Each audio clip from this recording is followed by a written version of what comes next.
So digestion and dissemination. So one of the things that I found is pretty universal with everybody recently given circumstances is that we have too much information, like our micromanagement of news makes things very overwhelming. We get a lot of conflicting information at once, and then we get, you know, the next day it's changed, and so things are changing very rapidly, and it's sometimes overwhelming. So not only that, on a broad worldwide scale, but also in our lives, we have completely different circumstances. We're trying to work and communicate and connect from home, and these screens, which I'm very grateful for because they have allowed me to stay connected to people, and they've allowed me to continue to teach and all those things. But also they're a little sterile. You know, it's not the same as being in a room with someone. And then if you have kids, maybe you look forward to them going to school. Even just temporarily, just a little bit of a break. So, so that in and of itself, so now not only are you, particularly if you're a mom, not only are you comprehending and trying to process your own internal reactions to the way things are now, you have to guide little people to do the same. And that's an incredible responsibility. And again, it can be very overwhelming. It changes not from day to day, but from hour to hour. So we have tools for this, right? We're going to use vritti, which is the same fluctuation. You guys know this. So that we create a mental landscape that has some stability to it. We're going to do twisting. So the energetic the space of digestion is some samana vayu, and it's right here. It's where I'm tense all the time. This is a good practice for me. I need to be able to let go of when I get hit with a lot of information that upsets me, and then or even excites me, you know, any heightened emotional state, I get stuck right in my middle, and I can't process well until I'm done with whatever that experience is. So in retrospect, I'm great at processing. So that's not helpful right now. Right? So we're going to twist, because that's the direction of that energy.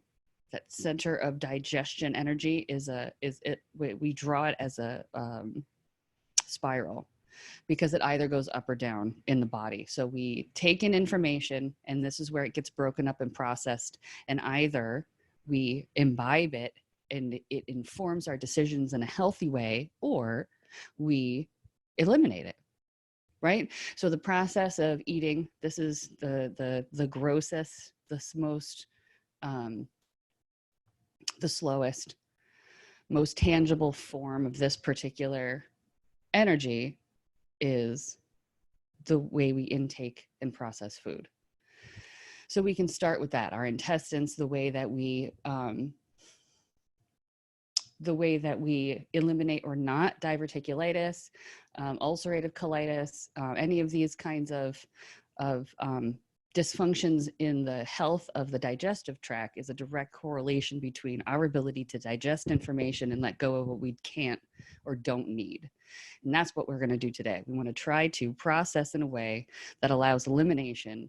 And then the dissemination part, because I like alliteration, let's just face it. This entire intention is directly because I had to have 2 D words in a row. This is all it is. But the dissemination part is also a function of prana in your body, right? So when we have taken in something that informs the health of our being and our decision making in our lives, then we want to keep it, and we want to spread it out so that it can be part of our reactivity and decision making process, right? So that's what we're going to try as best we can to create good and productive eliminations to get rid of fear and confusion, and then to create broad openness around accepting things that maybe we haven't been thinking before or haven't been feeling before, but we want to encourage ourselves to feel more of. Okay, so that's always a bigger process than the hour and 15 that we're going to be together. So we'll just do the best we can. Okay, so you're going to sit tall. I'm going to sit on this pillow. So we create the backdrop for our breath, right?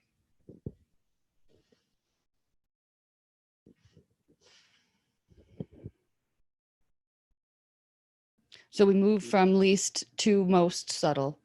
So with bones first, right? Minerals in our bodies. We want to connect the minerals in our bodies to the minerals in the earth so that we have this continuity of, and again, that concept of connection that we might be really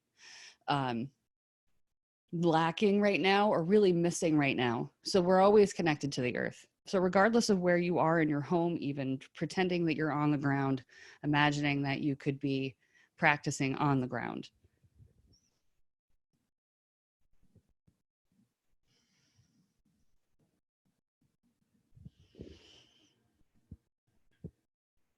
From the foundation of feeling settled, still, and comfortably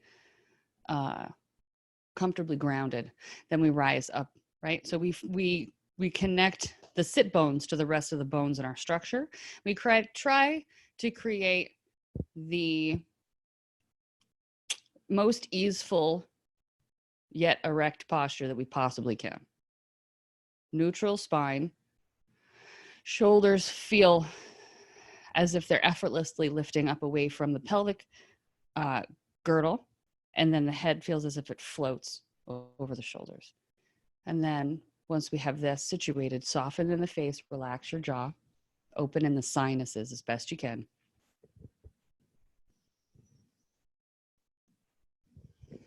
And once we have that, then we can focus on the breath. So allow yourself to take several deep and unstructured breaths.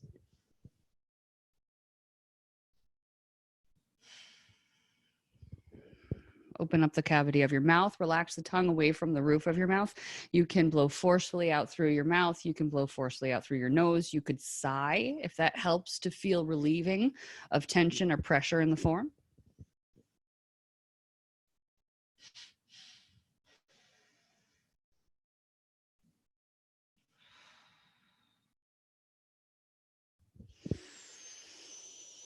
Create mindfulness in the abdomen.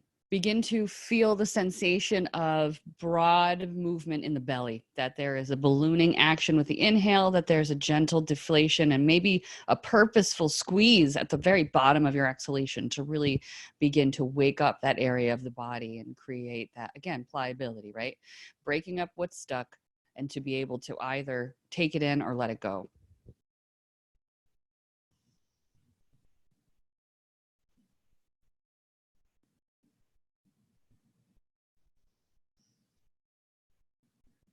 I actually have always liked the visualization of the bellows in this particular practice here. So now we're going to craft some of vritti. And what I want you to do is to imagine, you guys know what bellows looks like. We're all old enough to know what bellows look like, right? So I want you to imagine, and you know what the lungs look like, so that the trachea, right, the main air passageway is where the bellows point upward, and that's where that main hole where the air is taken in and out is in your body. And then the front and the back would be like the top and the bottom of the bellows. So you find that the handles that you would use point down here, and one that flat side is in the front and the flat side is in the back. And I want you to just the accordion shape, inhale and it expands, not just in the front, but also into the lumbar, into the SI, into the hip crest, right? Feeling this expanse, even if it's super subtle, you're still feeling the receptivity of your back body to the breath. And then as you exhale, you're squeezing gently. So inhalation is energizing and enlivening, not in a manic way, but it blows away the fog. It allows for an openness and an alertness. And your exhalation then becomes the steady ground that that alertness needs to prevent it from being manic, allowing the long, smooth exhalation to settle you and center you.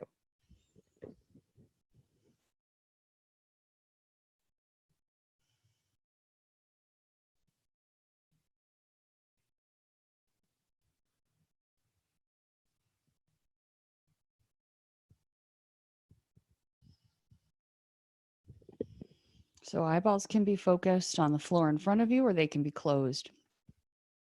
Tongue away from the roof of the mouth, or you can roll your tongue up and press the back of your tongue against the roof of your mouth if you prefer.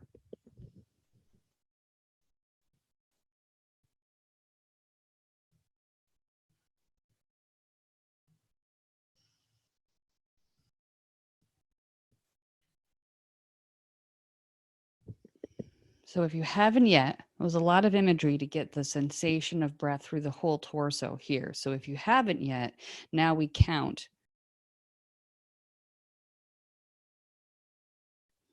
I always start at 4.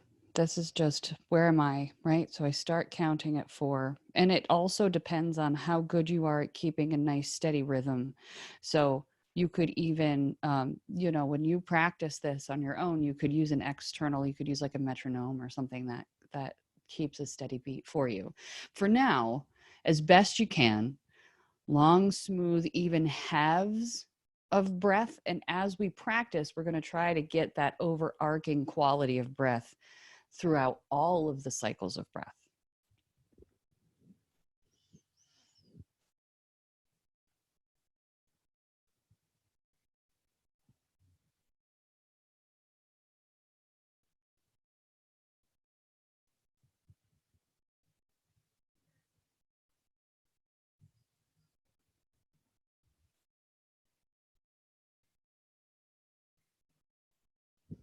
Okay, so we're going to begin asana lying down.